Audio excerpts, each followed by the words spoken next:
여러분 그 얘기 알아요? 우리 채플에 결혼 소식이 있어요. 여러분 결혼은 되게 좋은 거예요. 어느 노총각이 결혼식을 했어요. 결혼식을 했는데 주례자가 이렇게 그 신랑을 소개한 거예요. 이 신랑은 어릴 때부터 두뇌가 명석해서 학업 성적이 우수해서 명문대학을 졸업하고 너무나 훌륭한 직장을 취직이 돼서 앞으로 모든 일에 솔선수범하고 앞으로 장래가 촉망되는 그런 신랑입니다라고 소개를 했는데 갑자기 신랑 얼굴색이 변하는 거예요.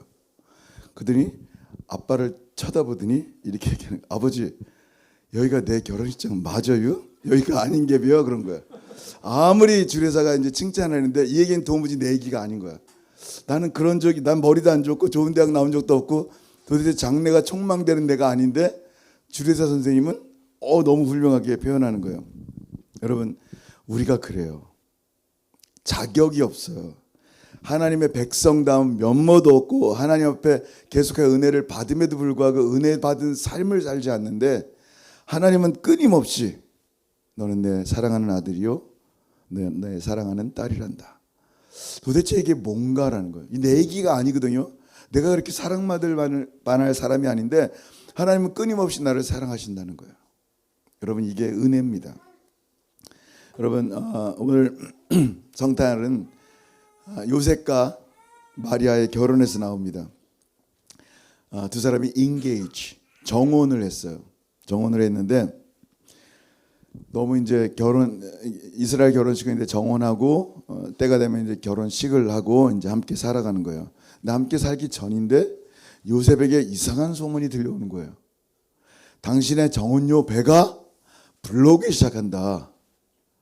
뭐 맛있는 거 많이 먹었겠지. 그게 아닌 거예요. 이게 맛있는 거 먹은 배가 아니라 임신한 배인 거예요. 분명히 자기와 함께 동침한 적이 없는데 요셉은 너무 화가 나기 시작하는 거예요. 배신당한 거죠. 배신감에 정말 비참했을 거예요. 남의 아이를 가진 정혼녀를 어떻게 합니까? 가만히 끊고자 했어요. 참 요셉은 대단한 거예요. 여러분 이게 무슨 말이냐면요. 정혼했는데 끊었어요. 그냥 가요 하고 보냈는데 그 여인이 배가 막 불러오잖아요. 그러면 욕을 누가 먹냐면 요셉이 먹어요. 아니 네가 임신시켜놓고 그냥 정혼 안 해? 결혼 안 해? 나쁜 놈아 하면서 요셉이 욕을 다 먹는 거란 말이에요. 그러지 않으려면 어떻게 돼요? According to the law of Moses, 모세 율법에 따라서 사람들을 불러놓고 이 아이는 내 아이가 아닙니다. 그러니 모세 율법에 따라 돌로 쳐 죽입시다 하고 돌로 쳐 죽이면 나는 결백해지는 거예요. 근데 요셉은 그 모든 것을 각오하고 돌로 쳐 죽여도 큰 문제가 없을 거예요. 너무 속상하잖아요. 화가 나잖아요. 근데 요셉은 그렇게 쉬운 돌로 쳐 죽이는 일을 택하지 않고 어떤 일을 택했어요? 자기의 가슴을 찢는 용서를 선택했어요. 이게 성탄입니다. 예수님께서 정말 용서하기 힘든 우리를 얼마나 사랑하시는지 자기의 가슴을 찢는 거예요. 자기의 심장을 찢어서 자기가 십자가에 대롱대롱 매달리면서 우리를 용서하시는 거예요. 근데 예수님 닮은 이 요셉이요, 가만히 끊고자 할 때 하나님께서 천사를 보내서 하나님의 마음을 요셉에게 보이십니다. 이게 오늘 말씀이에요. 같이 읽어볼게요. 시작. 이 일을 생각할 때에 몽하여 이르되 다윗의 자손 요셉아 내 안에 마리아 데려오기를 무서워하지 말라. 그에게 잉태된 자는 성령으로 된 것이니라. 아멘. 주의 사자가 꿈속에 나타나서 하나님 주의 천사는요 오직 하나님 말씀만 전하는 거예요. 그게 사자가 할 일이에요. 하나님 말씀을 전하는데 뭐라고 얘기하냐면 다윗의 자손 요셉아 내 안에 마리아 데려오기를 무서워하지 말라. 그러면서 뭐라고 했냐면 그에게 잉태된 자는 누구다? 성령으로 된 것이다 라고 말하는 거예요. 여러분 굉장히 중요한 거예요. 예수님 우리의 맏형이에요. 예수님 우리의 첫 열매예요. 예수님 우리의 시작이에요. 그리고 끝이에요. 예수님이 성령으로 잉태되셔 이 땅에 오셨다면 예수님의 양자된 사람들 역시 성령으로 거듭나야 되는 거예요. 니고데모를 만났을 때 천국 가는 길을 물어본단 말이에요. 예수님께서 뭐라고 얘기합니까? 너가 물과 성령으로 다시 태어나지 아니하면 결단코 하늘나라에 들어가지 못하리라 라고 말씀하셨단 말이에요. 우리는 다시 한번 태어나야만 하는 존재들이에요.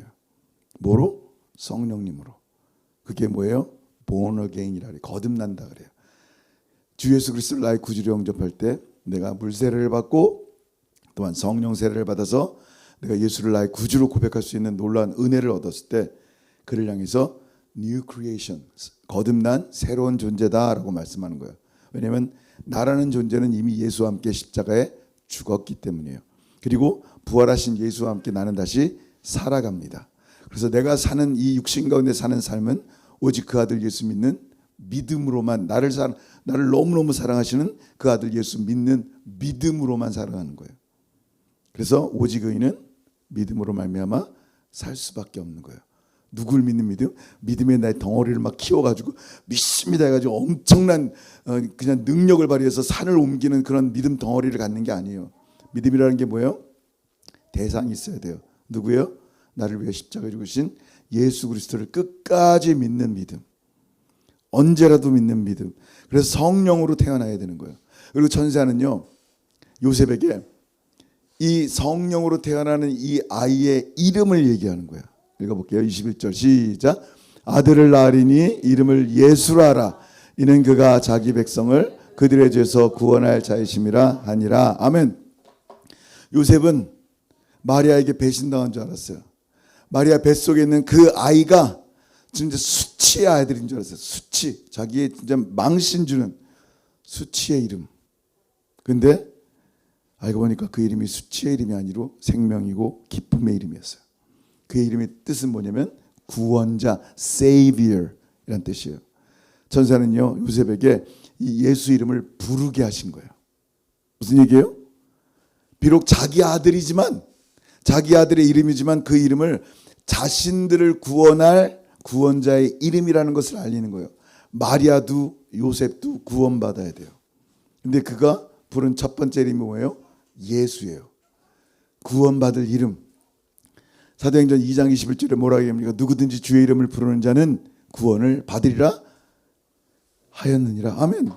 예수 이름 부를 때 구원받는데 첫 번째 그 이름을 누가 부르는 거예요? 요셉과 마리아가 부르는 거예요. 은혜 중에 은혜인 거예요. 그런데 이 이름은 누구를 구원하냐면 이는 그가 자기 백성을 그들의 죄에서 구원할 자라는 거예요. 그냥 예수의 백성들을 위한 죽음이에요. 예수님은 자기 백성들. 자, 그럼 여러분은 예수의 백성 맞습니까? 아멘. 여러분은 예수의 백성이어야 돼요. 여러분이 예수의 백성이 아니라면 이 구원에서 여러분은 벗어나 있다는 얘기예요.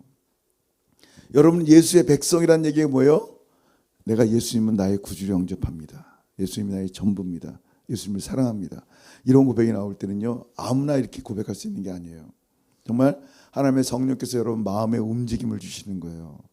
그렇다면 내가 하나님의 택함받은, 하나님의 선택받은 하나님의 백성이구나라는 것을 알아야 돼요.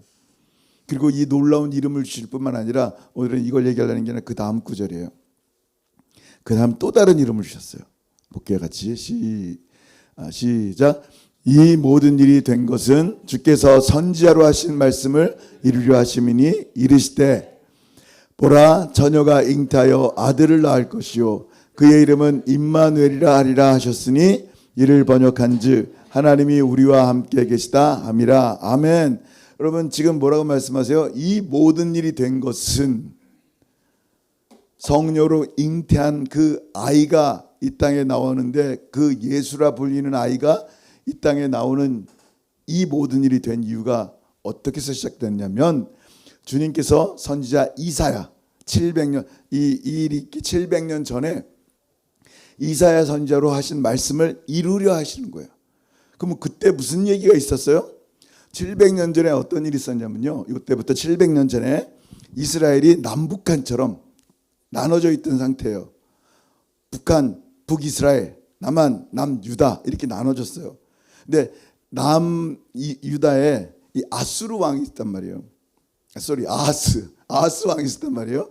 제가 지금 정신이 없나 봐요. 아하스 왕이 있었는데 이 아하스 왕은 아수르를 의지한 그 당시엔 아시리아 의지하는 사람이었었어요. 왜냐하면 북이스라엘에서 계속해서 침공하는데 첫 번째 침공에 수없이 많은 사람이 죽었어요.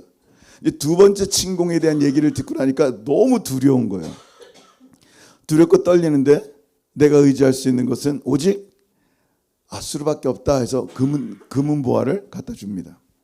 그때 하나님께서 그에게 나타나십니다. 이사야를 통해서 말씀하는 거예요. 뭐라고 말씀합니까? 내가 너를 도와줄 거다. 내가 너와 함께 할게. 그때 아하스는 뭐라 그랬어요? No thank you 하나님. 마음은 감사한데 우리에게는 아수르가 있습니다. No worries 하면서 얘기를 한 거예요. 근데 하나님께서 한 번 더 강조하시는 거예요. 그러면 내가 사인, 징조를 보여줄 테니까 뭐든지 얘기해라. 내가 너를 돕겠다는 징조를 보여줄게.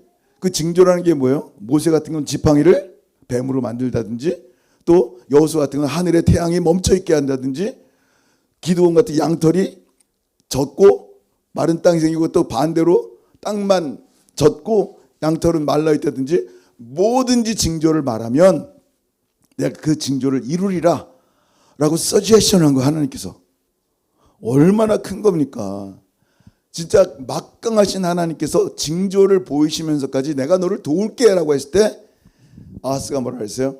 아유, 수고하시지 마세요. 그냥 괜찮습니다. 내가 하나님 시험하지 않을 테니까요, 구하지 않을 테니까 네버마인드 하세요 하면서 대답을 한 거예요. 진짜 대단한 믿음 같아 보이지만 불신앙인 거예요. 왜? 아하스의 마음에는요, 아수르로 충만했어요.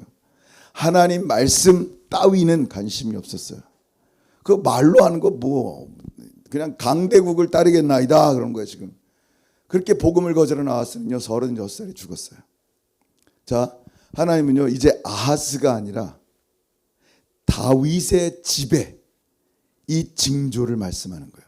그게 이 모든 일이 된 것은 주께서 선지자로 하신 말씀을 이루려 하심이라는 그 말씀 내용이에요. 이사야 7장 14절 같이 읽습니다. 시작. 그러므로 주께서 친히 징조를 너에게 주실 것이라. 보라, 처녀가 잉태하여 아들을 낳을 것이요 그 이름을 임마누엘이라 하리라. 아멘. 이 징조를 다윗의 집, 예수 믿는 사람들, 모든 사람들에게 지금 주신 거예요. 자, 이 징조라는 게 뭐예요? 여러분, 물이 변하여 포도주 되는 거, 죽은 사람이 살아나는 거, 장님이 눈 뜨는 거, 앉은 베개가 걷고 뛰는 거.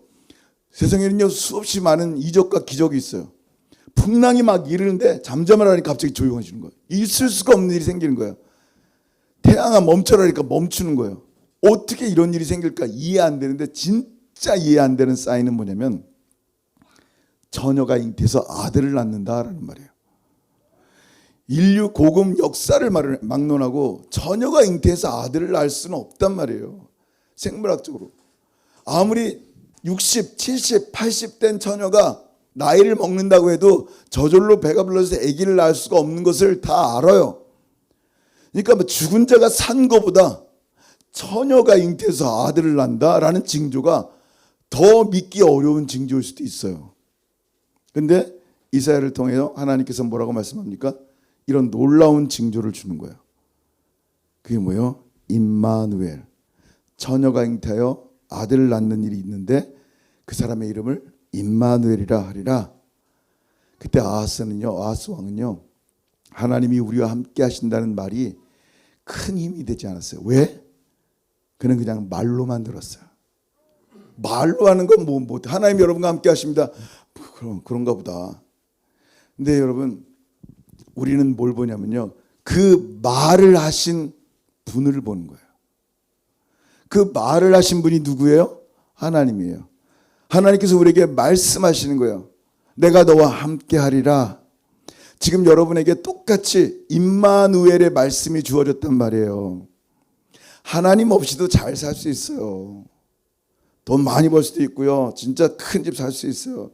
아수르처럼 돈만 있으면 하나님 없이도 충분히 우리나라를 지킬 수 있고 충분히 행복할 수 있단 말이에요. 그런 그 사람들에게 임마누엘, 내가 너와 함께하리라 라는 말이 무슨 대단한 큰 의미가 되겠어요. 나는 하나님 없이도 충분한데. 근데 하나님 없이 정말 충분하냔 말이에요. 우리 인생의 이 죄가 얼마나 많은지 여러분의 인생 가운데 죄가 하나가 만약에 100원짜리 동전이라 생각해 보세요. 오늘 누군가 미워했어. 그럼 동전 하나가 생긴 거예요. 누군가에 대해서 잘못된 가십을 했어. 또 동전 하나가 생긴 거예요. 우리의 여러분 삶 가운데 동전이 얼마나 많을 것 같아요 지금. 진짜 그 동전이 이 100만 브러치 있을 수도 있을 거예요. 그 죄의 동전들이. 이 동전들을 해결할 수 있는 유일한 길이 뭐예요? 이 죄의 삭은 사막인데 이 죄가 나를 영원한 지옥으로 끌고 가는데 이 죄를 해결할 수 있는 길이 뭐냔 말이에요. 그 동전보다 더 큰 몇 억짜리 지폐가 있는데 그게 뭐냐면 하나님을 믿지 않는 이 엄청난 죄를 내가 어떻게 해결하냔 말이에요. 하나님은요 우리 스스로가 해결할 수 없음을 아시는 거예요. 당신의 백성들을 위해서 그 외아들 예수 그리스도를 이 땅에 보내시는 거예요. 말씀이 육신이 되는 거예요. 그 육신이 되신 예수님의 십자가에 죽으실 때 저와 여러분의 모든 그 동전 덩어리들, 죄 덩어리들, 이 엄청난 저주와 사망의 질문들을 대신 짊어지시고 대신 죽으신 거예요. 그래서 예수와 함께 죽은 사람은요 죄와 함께 죽은 사람들이고요, 예수와 함께 부활한 사람은요 예수님의 의로움과 함께 부활한 사람들이란 말이에요. 왜 우리가 임마누엘이 안 필요하냔 말이에요. 필요해요. 매 순간 하나님이 나와 함께 하신다는 것은 너무나 큰 은혜란 말이에요. 그래서 여러분 이 마태가 이 예언을 할 때 요한은 다른 것을 우리에게 보여줬어요. 임마누엘이 어떤 뜻인지 한번 같이 읽어볼게요. 요한복음 1장 14절 시작. 말씀이 육신이 되어 우리 가운데 거하심에 우리가 그의 영광을 보니 아버지의 독생자의 영광이요 은혜와 진리가 충만하더라. 아멘. 말씀이 육신이 된다. 있을 수 없는 일이 생긴 거죠. 우리 가운데 거하심에. 이 거한다라는 건 에스케노센이라는 말로 텐트를 치다라는 말이에요. 이 말을 딱 듣는 순간 유대인들은 뭔가 생각이 나요? 옛날에 광야에서 텐트 치신 하나님, 성막, 그 다음에 모든 이스라엘 백성들이 텐트 가운데 장막 가운데 거하면서 하나님과 교제하고 하나님께 예배하고 하나님으로부터 만나를 먹고 메추라기를 먹고 이 물을 마시면서 하나님의 인도하신 가운데 살았던 그 날들을 생각하는 거예요.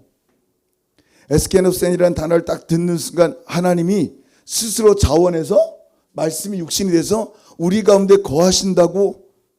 그래 맞아. 우리 조상들이 옛날에 홀로 살지 않고 성막 하나님의 임재와 함께 살았지. 하나님이 우리를 만나주셨지. 하나님이 가자 그러면 가고 서라 그러면 섰지. 불기둥과 구름기둥처럼 생명의 만나를 우리에게 먹이셨지. 그 말씀이 우리를 살게 하셨구나라는 것이 이 말씀을 통해서 보게 되는 거예요. 그 옛날에 영화로운 그 말씀들이 생각이 나는 거예요. 여러분 우리가 이 만나의 말씀을 매일 먹어야 돼요. 우리는 말씀으로 살아가야 돼요. 여러분 광야에서 예수님은 마귀의 시험에서 승리하셨는데 뭘로 승리했다고요? 예수님이 몰래 칼 가지고 가고 총 갖고 와서 마귀랑 싸워 이겼어요? 아니에요. 기록된 말씀의 검이란 말이에요. 예수님께서 유일하게 사용한 게 하나님의 말씀이에요. 왜냐하면 예수님 자체가 로고스, 말씀 그 자체니까. 우리가요 하나님 말씀을 들을 수 있다는 것은요 은혜 중에 은혜예요. 뭐 유튜브 보면 다 나오는데 뭐 물론 다 나오겠죠. 근데 말씀을 들을 때 하나님 말씀으로 믿지 못하면 여러분 삶에 감사가 없어요.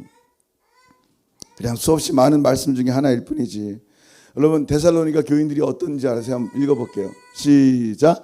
이러므로 우리가 하나님께 끊임없이 감사함은 너희가 우리에게 들은 바 하나님의 말씀을 받을 때에 사람의 말로 받지 아니하고 하나님의 말씀으로 받음이니 진실로 그러하도다. 이 말씀이 또한 너희 믿는 자 가운데서 역사하느니라. 아멘. 뭐라고요? 하나님 앞에 끊임없이 감사하는 이유가 뭐라고요? 왜 감사해요? 여러분 뭐 때문에 감사해요? 우리는 그냥 오늘 돈 생겨서 감사하고 오늘 맛있는 거 먹어서 감사하고 그게 감사한데 감사하는 이유가 뭐예요? 너희가 우리에게 들은 바 하나님 말씀을 받을 때 아, 저 조용한 목사가 말하나 보다라고 사람의 말로 받지 아니하였다라는 거예요.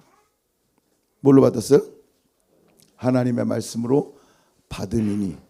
그 다음 말씀이 뭐예요? 진실로 그러하도다. 그렇다라는 거예요. 여러분이 이 설교를 들을 때 그냥 뭐 오늘도 성탄 설교겠지 하고 듣지 마세요. 하나님이 지금 나에게 무언가를 말씀해 주시는 그 하나님의 은혜를 붙잡아야 되는 거예요. 하나님이 나와 함께 하신다라는 그 말씀을 붙잡을 때, 여러분이 아멘 할 때 하나님은 그 아멘을 가만히 놔두지 않는단 말이에요. 실로 믿는 자 가운데 뭐라고요? 이 말씀이 또한 너희 믿는 자 가운데 역사하느니라. 여러분, 하나님이 우리와 함께 한다는 그 말씀을 내 심정으로 믿을 때, 심장으로 믿을 때 정말 하나님이 나와 함께 하시는 걸 실로 보게 된단 말이에요. 근데 귀로만 들으면 하나님이 나와 함께 하시는 걸 믿지 못하는 거예요. 하나님이 정말 나와 함께 하십니까? 나와 함께 하시는 하나님은요, 오직 말씀을 통해서만 확인할 수 있어요. 말씀을 통해서만. 말씀을 통해서만 임마누엘 한단 말이에요. 여러분, 이게 얼마나 중요한지 아세요? 예. 근데 하나님 말씀이 우리 가운데 있는데, 이 하나님 말씀이 가장 고통받고 가장 낮은 자리로 오셨다라는 거예요. 나는 그렇게 고통도 안 받고 나는 낮은 자리도 아닌데, 여러분의 삶이 가장 낮은 자리예요. 하나님 없는 삶이었던 삶이 가장 힘들고 고독한 자리란 말이에요. 뭘 해도 외롭고 뭘 안 해도 외롭고 뭘 가져도 행복하지 않고 뭘 안 가져도 행복하지 않은 그런 삶이란 말이에요. 다 가진 것 같은데 죽음의 그림자가 항상 나를 엄습하기 때문에 뭔가 막연한 두려움이 내 안에 있는 그런 삶이란 말이에요. 여러분, 이 고통은요, 우리가 이해할 수 없지만 우리 삶 가운데 많이 널려져 있단 말이에요. 욥이 당하는 고난처럼. 근데 우리는 남의 고난을 너무나 쉽게 얘기할 때가 있어요. 남의 고난과 고통을 너무 쉽게 판단해서 말해서는 안 돼요. 미국으로 이민 간 젊은 부부가 있었어요. 두 아이가 있었어요. 30대.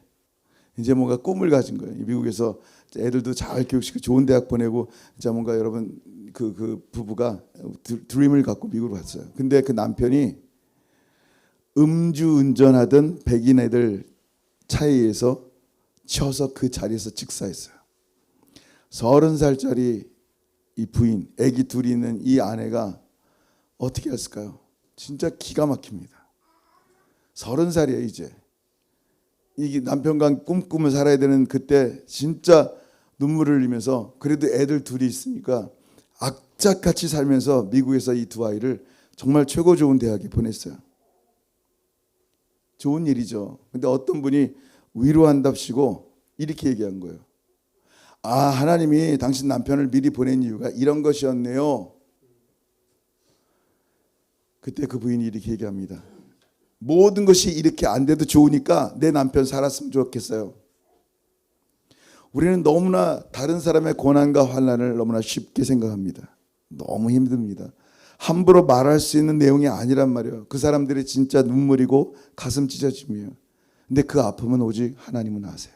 우리는 몰라도 하나님은 아세요. 욥이요, 고난 가운데 절규합니다. 한 명이 아니라 10명의 자녀를 잃었어요. 10명의 자녀. 그 많은 재산들 다 날아갔어요. 온몸에 육창이 나서 박박 기아자로 긁고 있습니다. 그래도 불구하고 거저 왔으니 하나님, 맨손 왔으니 맨손, 하나님 영광 받으세요 하면서 찬송을 들렸어요. 그 부인마저 하나님 저주하고 죽어버려 그러면서 나가버립니다. 여러분 생각해 보세요.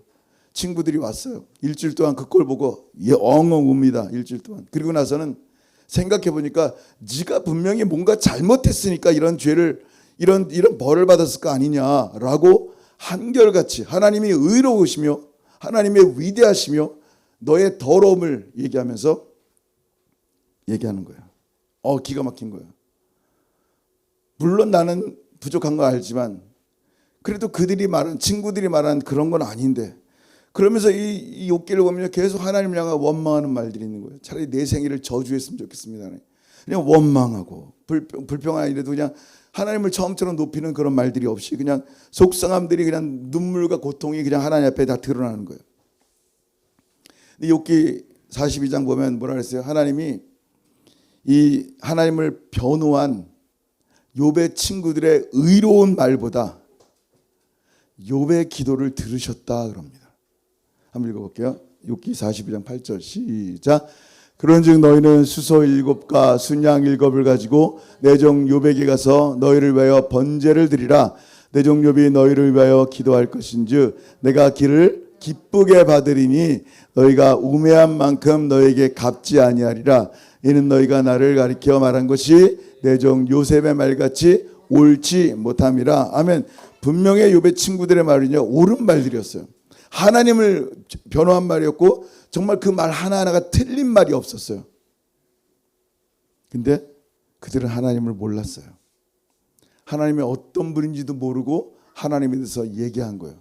마치 요나가 하나님은 인애로우시고 자비로우셔서 이 니느웨 사람들 멸망 안 시킬 줄 내가 알았나이다. 차라리 날 죽여주세요 라고 요나 4장에 말한 것처럼 하나님 너무 잘 알아요. 하나님 인애로우시고 노하기를 더디하시고. 저 하나님 너무 잘 아는데 하나님 마음은 조금도 모르는 거예요. 하나님에 대해서 얼마든지 얘기할 수 있지만 하나님 마음에 대해서 조금도 말하지 못하는 사람이었어요. 욥은 그러면 왜 그 욥의 기도를 하나님이 들으셨다라고 말한가요? 욥은요, 하나님께 원망과 속상함과 눈물을 얘기했지만요, 그는 하나님을 결코 떠나지 않았어요. 그 속상함과 고통과 원망함을 하나님께만 올렸다는 얘기예요. 하나님은요, 그 기도를 들으시는 거예요. 하나님은요, 그 고통과 눈물의 마음을 아시고 영광을 받으셨어요. 여러분, 예수님께서 이 땅에 오실 때 우리의 눈물과 고통을 아세요. 모른다 그러지 않아요. 사람들처럼 너 그것 때문에 그렇지만, 욥의 친구들처럼 막 정죄할 수도 있지만, 정죄받을 수 있지만 하나님은 아신다니까요. 하나님은 우리처럼 사람이 되셔서 우리를 sympathize, 체휼하신 것, 긍휼하신, 우리를 그냥 똑같은 마음으로 우리 그 아픔을 친히 체휼하신 분이에요. 우리를 결코 홀로 울게 내버려 두시지 않으세요. 그리고 뭐라고 말씀하세요? 내가 너와 영원히 함께 하겠다. 그게 성탄이에요. 그게 임마누엘이에요. 아하스는요, 임마누엘이라는 말보다 힘과 돈을 더 의지해서 죽었습니다. 지금 죄와 사망으로 멸망될 이 우리 가운데 임마누엘 예수님이 오셨어요. 여러분의 선택은 아하스처럼 임마누엘이라는 그런 말, 아무런 힘없는 말이 아닌 돈과 힘만 의지하다 죽을 것인지, 아니면 정말 임마누엘을 말씀하신 능력의 하나님, 정말 지금도 우리와 함께 하시는 그 하나님의 말씀을 의지할 것인지 여러분이 결정해야 돼요. 여러분, 그냥 이 크리스마스가 그냥 즐거운 크리스마스가 되려면 여러분 안에 예수님이 없으면 즐거운 크리스마스가 아니에요. 그냥 밥 먹는 크리스마스지. 그냥 선물 받는 크리스마스지. 정말 이 크리스마스가 하나님 앞에 기쁨이 되려면 기쁨 자체이신, 기쁨의 근원이신 분이 우리 안에 오셔야 되는 거예요. 그래야 진짜 기쁨이신 예수님으로 말미암아 사는 거예요. 그것도 영원토록 나와 함께 하신 하나님. 오늘도 말씀으로 여러분이 나와 함께 하신 하나님을 신뢰하는 그런 성탄 되기를 주님으로 축복합니다. 아멘. 기도합니다. 이 시간 한번 기도했으면 좋겠어요. 하나님의 말씀이 오늘 이 시간 우리 가운데 선포됐습니다. 사람의 말로 듣지 마시고 하나님 말씀으로 받으세요. 하나님이 이제 오늘 이렇게 나에게 말씀하셨습니다. 그러면요, 정말 주의 말씀처럼 진실로 그러하도다. 이 말씀이 또한 너희 믿는 자 가운데서 역사하느니라. 분명히 하나님은 역사하신다 그랬어요. 하나님은 정말 여러분과 함께 하실 거예요. 이 캐나다 땅에서 어떻게 살아야 될지 모릅니다. 여러분, 하나님이 함께 하실 거예요. 믿으세요. 주님의 사랑이 한 번도 여러분을 놓지 않으실 거예요. 우리의 고통과 눈물을 잊지 않으실 거예요. 우리의 탄식함과 그 기도를 주님 받으실 거예요. 여러분, 오늘 말씀을 생각하면서 정말 나와 함께 하신 하나님, 임마누엘 하나님, 오늘 한번 감사하며 찬송하며 주님 앞에 온전히 내어드렸으면 좋겠습니다. 기도하겠습니다. 하늘 아버지를 참으로 감사합니다. 아버지 감사합니다. 오늘 또 성탄 주일날 임마누엘 하나님 되신 우리 예수님 이 땅에 오셔서 우리를 구원하실 구원자 예수, 우리와 함께 하시는 임마누엘 하나님, 처녀가 잉태하여 아들을 낳는 정말 믿겨지지 않는 징조를 우리에게 보이셨습니다. 이 징조를 통하여 예수님이 하나님인 것을 보게 하시며, 이 징조를 통하여 임마누엘 하나님, 지금도 나와 함께 하신 하나님을 믿게 하여 주시며, 아하스는 이 놀라운 징조를 구하지도 않고 믿지도 않았지만 하나님, 저는 예수 그리스도 나의 구주로 믿습니다. 저는 예수님을 나의 왕으로 모십니다. 저는 예수님이 나와 영원히 동행하심을 신뢰합니다. 하나님, 그렇게 고백하며 나가는 우리 모든 성도들 되게 하셔서 이 성탄의 날이 기쁨과 감사의 날이 되게 하시고 정말 하나님이 함께 하시는 복된 은혜의 시간들이 되게 도와주옵소서. 한 분 한 분 주 예수의 이름으로 축복하오니 귀한 삶 가운데 정말 주님의 크신 은혜가 넘쳐나게 도와주옵소서. 주님 감사합니다. 주님 감사합니다. 영광을 받으시고 찬양 받아주옵소서. 사랑하는 하늘아버지, 은혜를 감사합니다. 우리의 삶이 어떨 때는 너무나 고난하고 눈물나고 속상합니다. 가슴 찢어지는 일도 만납니다. 그러나 우리 주님께서 이 모든 고통을 친히 채울하시며 내가 너와 함께한다, 내가 너와 영원히 함께할 것이다.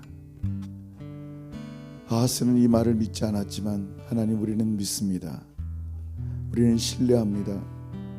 그 말씀을 주신 하나님은 위대하시고 임마누엘이라는 말씀을 주신 하나님은 나를 사랑하시는 나의 아버지이시기 때문입니다.